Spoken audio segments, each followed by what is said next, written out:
I'm going to start the broadcast for us. So. Okay.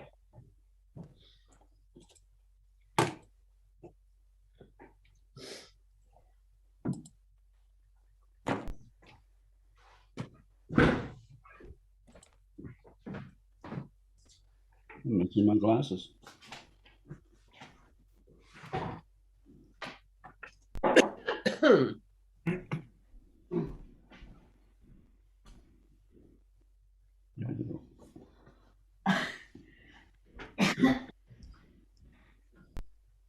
Put them on the couch after that's off the leg. Oh, thank you. Oops.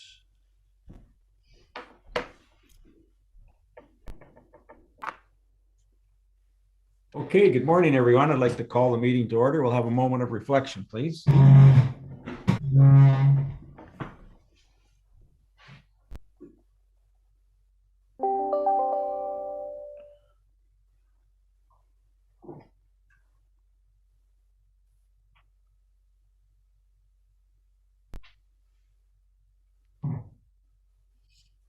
Thank you. Disclosure of pecuniary interest or the general nature thereof.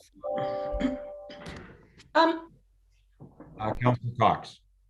Through the chair to the clerk, do I have to declare if it's in the minutes of the budget meeting? That would be your choice. You're welcome to if it makes you feel more comfortable. No, I'm fine. I've already declared it. It's declared once. Okay. We'll move on to D1, public meetings and hearings, various applications for cancellation, reduction, refund of taxes under section 356, 357, 358 of the Municipal Act, section 357, tax write-off December 2021. Mr. Plunkett.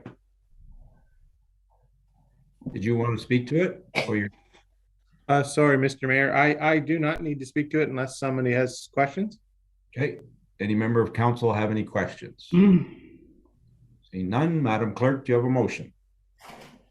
I do, Mr. Chair. So the motion reads that applications for cancellation, reduction, or refund of taxes in the amount of $7,386.18 be approved. Mover and a seconder, please. Moved by Councillor Stevens, second by Councillor Cox. All in favor? Carried. Thank you. Presentations or delegations, consent agenda. Would anyone like anything pulled? Councillor Taylor.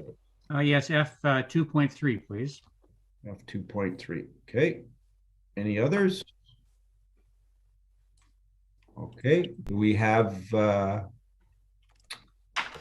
Madam Clerk? Thank you, Your Worship. So under adoption of the agenda, the motion will read that the agenda be adopted, including consent items, with the exception of item number F 2.3. Thank you. Mover and a seconder, please. Moved by Councillor McIntyre, second by Councillor Cox. All in favor? It's carried. Thank you. Okay. Reports from officials. We have none. Adoption of the regular agenda. We've done. Oh, we do have reports from official. Administration H1.1, administration report number A21-044, annual records retention update. Who would like to speak to that? Madam Clerk. Thank you. Just your annual report with a couple changes and tweaks to our records retention bylaw, mostly reflecting the world of COVID that we're living in and just trying to start dealing with our digital records. So putting a retention on some of our Microsoft Teams messages and our Outlook email to try and contain the size that becomes on our server. So outside of that, pretty straightforward. Thank you. Councillor Taylor. A question through the chair to Allison. So I just read it quickly there. It said the minutes weren't being retained. Is that like, I always understood that the video of the meetings are kept forever. So it's our intention. So there's a difference between what our intention is and what the retention schedule requires. So under the legislation, the only thing we're legally required to keep forever are the minutes and bylaws of a meeting. The reason why we don't say that we're going to keep the recordings forever is because they're hosted on a third party website, and God forbid their website or server goes down, then we lose those recordings. We would not want to be held responsible for their lack of backup. So it's not my intention ever to delete them. However, we don't want to be held legally responsible should that third party host lose their recordings. There are many means, there's no legal requirement to keep the video recordings. The county doesn't at all. The county just streams it live and then it's gone. There are an increasing number that do that, partly because of the issue with third party hosting. There's no forever permanent agreement that says that YouTube will keep our videos forever. But that said, they haven't had too many hiccups either. So we just want to make sure our record retention bylaw sits at the legal requirements for us. So I just want to make sure that our side is clear and above board as to what our hopes and intents are. Councillor Taylor. Yeah, just to follow up, then why, if the county and other townships aren't doing it, why are we? Through your worship, it's really hit and miss. Many of the lower tier municipalities, the county, do keep their recordings on. Ramera, Collingwood, Springwater, I do believe they stream as well. Most of them are. It's just preference, municipality to municipality. So it's really what the intent is. So for the county, they just want to make sure that they're broadcast so people can watch them. We operationally don't have also the clerical staff to timestamp the videos as the meeting's happening. So we need our staff to be able to go back after the fact and watch the meeting so they can put those timestamp records on there.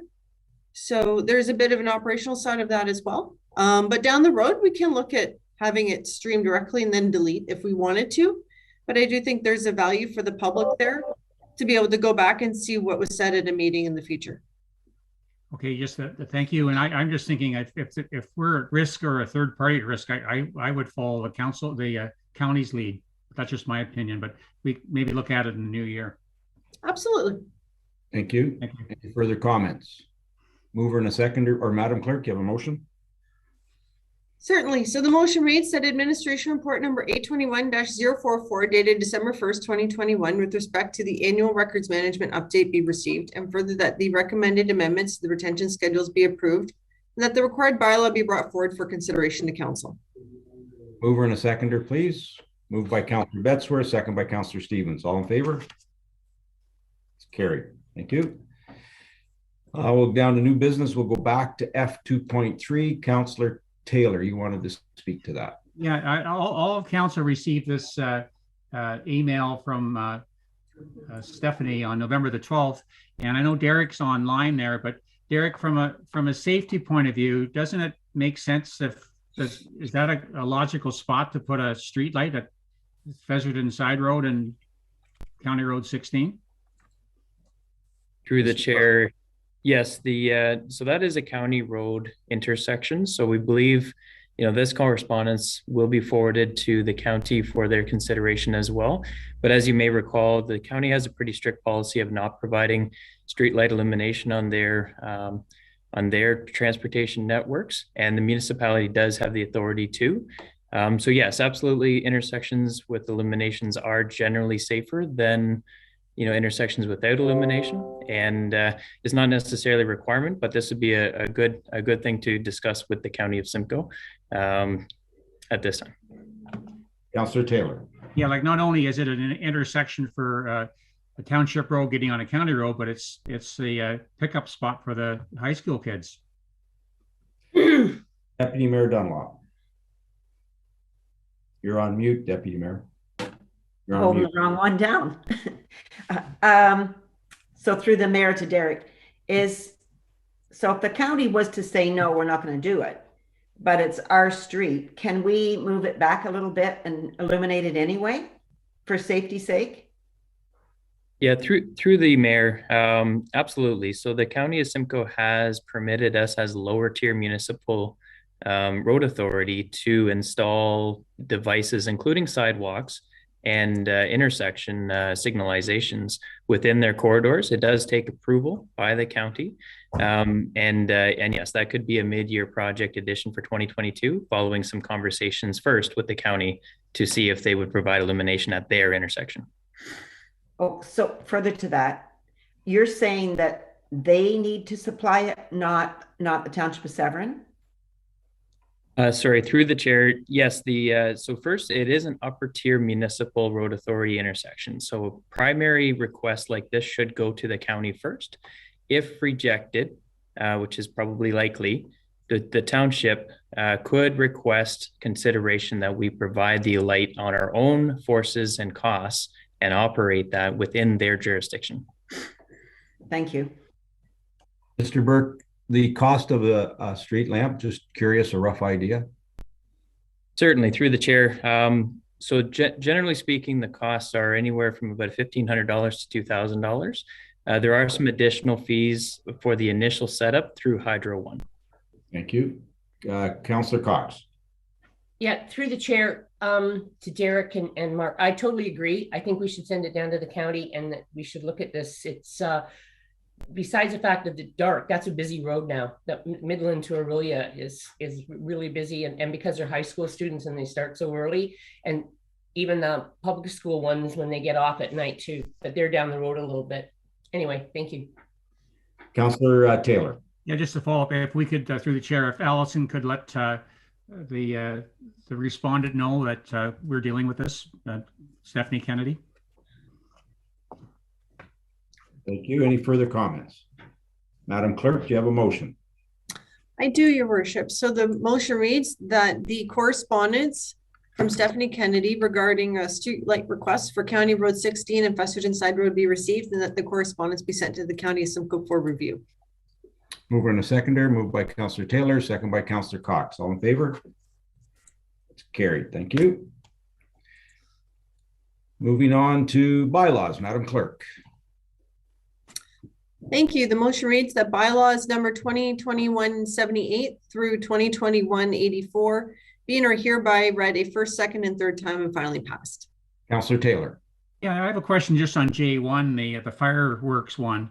Part of our solution to the short-term rentals was dealing with fireworks, and how does this bylaw affect short-term rentals?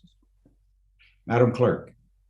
I thank you. So at this time, this bylaw does not have any residential standards in it outside of no fireworks on township property.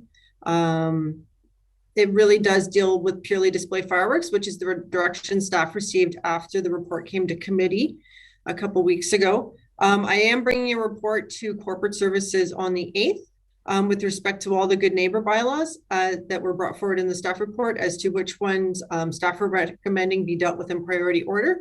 And part of that does speak to the fireworks bylaw piece. And so I might suggest to Councillor Taylor that perhaps if we want to look at adopting residential standards, which was part of the prior report, that we might save that discussion for next week at committee. Councillor Taylor. Yeah, just as a follow-up, if we were going to change the bylaw for fireworks after the 8th, why put this one through right now? That's all I'm questioning there. Madam Clerk. Thank you. So the idea is that we at least have we can get something in place and get the set fine process applied for with respect to the pieces that are in this bylaw. So it covers display fireworks. You'll note that it's intended to come into effect on January 2nd, so that the current fireworks that are planned for New Year's Eve, I believe, in Coldwater do not have to go through the permit process that is going to be proposed as a result of this bylaw coming into effect. They do still get municipal approvals from different departments, but there'll be an actual process that comes into place with display fireworks as a result of this bylaw. So gives us a bit of lead time to get those pieces in place. Thank you. Before the start of the bylaw coming into effect. Deputy Mayor Dunlop. Through the mayor to Allison. I must have been gapping because I didn't know it was the direction of this council or the committee that it was only to be on township properties. I don't remember that being in a motion.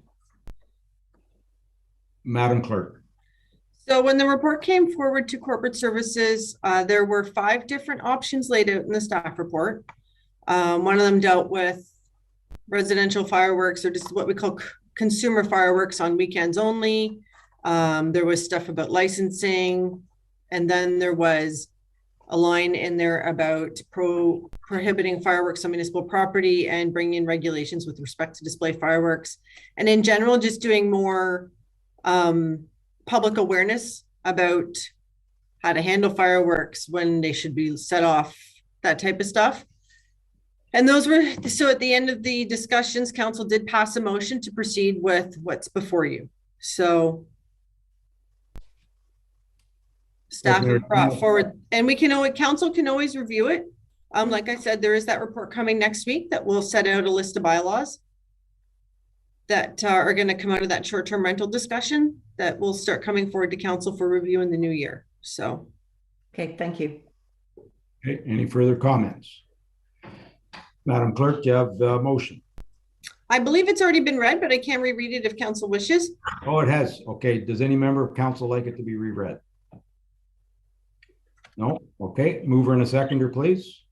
Moved by Councillor Betzwer, second by Councillor Stevens. All in favor? That's carried. Thank you. Any announcements?